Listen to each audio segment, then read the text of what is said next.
I don't know what you think, but I'm excited for when Anthony Joshua and Tyson Fury fight, that this whole saga will finally be over. It's got to the point I'm just sick and tired of the politics as a boxing fan. The constant back and forth between the Saudis, Matchroom, Zuffa, and even where the fight should be. Obviously, for British boxing, it makes sense to host a fight in the UK for two British heavyweights, not in Las Vegas or Madison Square Garden or Saudi Arabia. Sure, it comes down to who's putting up the money for the fight, in this case, the Saudis, along with Netflix that want to cater for the American audience, but even that still makes no sense to me. Even if the fight was in the UK, across the majority of the US would still be able to watch the fight mid-afternoon. It's not like it's in the middle of the night, like most Brits would have to do anyway for all the American fights. Not to mention the biggest interest and market for this fight is the UK. But now, I just don't care. I'm over it. In fact, if it does happen, I'm just excited that it will be over.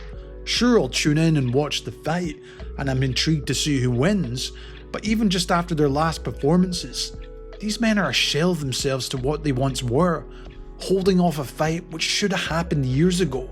And whether one fighter was too scared or thought they could lose, that was always a possibility too. And in fact, I was always one to kind of favour Anthony Joshua in that fight, stylistically. But having seen Anthony Joshua's chin over the last couple of years, it's just clear he's just not the same fighter anymore. His punch resistance is gone. Whereas Tyson Fury, as much as he looks slow and heavy and not as fast as he used to be, he still seems to have enough durability about him to get about the ring and probably be able to take out Joshua. In fact, maybe the only way Joshua can really win this fight is if he just decides to go Super Saiyan and go for it from the early rounds to catch Tyson Fury off guard. But even that's a risk for Joshua at this point, considering how weak his chin is. But you know what? Part of the blame has to go to Tyson Fury as well. The constant stalling of negotiations, claiming Joshua didn't want the fight, when in reality, it was all about just making more money. Even likewise with what's going on now and where the fight will take place. Will you go to England? Yes. Will you go to America? Yes. Will you go to Japan? Yes. Will you go to the moon? Yes. I will, because I want to fight. When one man's willing to fight, he gets shit done. When another one don't, they always make excuses. Excuses as always. But it's only for a few more quid that you've already got, you little rat bastard. Of course Tyson Fury wants it in America, as he probably would be considered the A-side there, wouldn't he? Not to mention him cozying up to Dana White and Zuffa, probably trying to get one more big payday again. But who actually cares about this fight? Obviously both guys will get a hefty paycheck, but it doesn't really do anything for me now. I'm excited about the new generation of heavyweights coming through, especially with Moses Itama, one of the most exciting heavyweight talents we've ever seen. Yet for whatever reason, people are more interested in the politics rather than the actual fight itself. The Heat had his hair dye running down his face the other night at the fights. Eddie, I'll knock the fucking hair dye right off your fucking head. Because you're an absolute disgrace to UFC fighters. And all you're worried about consistently is the bottom line. You'll sit there like plums and go, oh, Dana, oh yeah, your body of work's unbelievable. What is the fucking body of work? Absolutely nothing. You said for the last few weeks that you're promoting the Joshua Fury fight. Eddie Hearn, Frank Warren and Fury's manager Spencer Brown have all said that's not part of the contract. Are they all lying? Have they announced where that fight is? No.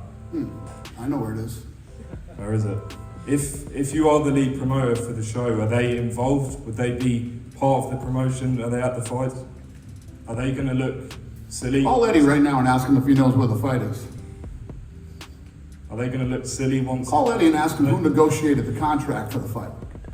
Listen, we're in the middle trying to be partners with Circle. And the whole reason I'm coming out and doing this, because I ain't standing for the bullshit. And I don't give a fuck who this interview upsets. That's the reality of the situation.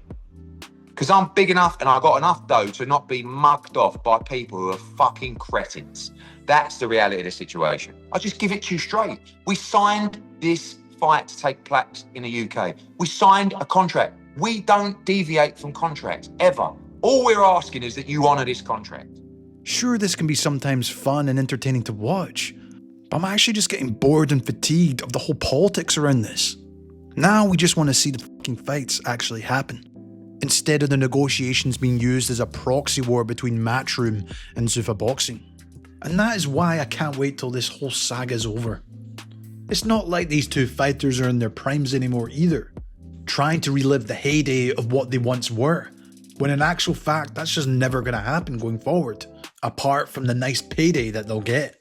So yeah, I don't care anymore. I want to see the big fights. As a fan of this sport, I'm done with the politics. I'm done with the what ifs. I'm done over the whole Mayweather versus Pacquiao situation where you're having to wait a whole career before they actually fight each other, only to be left disappointed by the time it actually happens. And that probably is a likely outcome for this fight, with either guy going out with a whimper or an absolute dollfest of a fight, as both will want to avoid the regret of defeat as much as possible. And you know, for me, boxing doesn't need to just be title fights. I can watch any level and enjoy it, but this one just has stinker all over it in my opinion now. But yeah, I'd love to hear what you guys think in the comments. Am I just being too harsh and pessimistic about this whole situation? Or can this fight actually end up being quite good for boxing as a whole, despite who the promoter is, or even the location of where it takes place? This has been Jamie from Boxing Life. Thank you so much for watching, and my rant is over.